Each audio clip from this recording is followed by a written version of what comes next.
যারা চেস্টের ওয়ার্কআউট করেন, দেন লাস্টে হচ্ছে এই ওয়ার্কআউটটা আপনি অবশ্যই একটা রেপস হলেও মারবেন না। যে চেস্ট আছে, চেস্টের এই যে এই জায়গার মাসেলটা যাদের ডেভেলপ করতে হবে, এই জায়গার মাসেল বেশি, তারা এই ম্যাটটা দিবেন।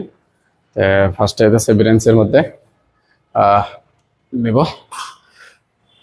ওরে বাপ, পরে গেলাম রে। এইভাবে আপনি এই উপরে নেবেন, উপরে নিয়ে আপনাদের এই ম্যাটটা হবে, এই যে এই ম্যাটটা এইভাবে, এই যে এইভাবে ওয়ান।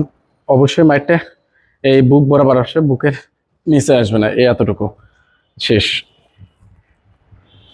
1 2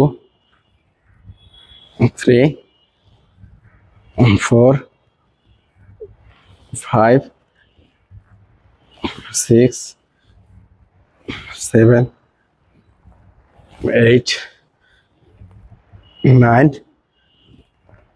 10। এইভাবে 10টা রেপস দিয়ে 3 সেট মারবেন, দেখবেন যে আপনাদের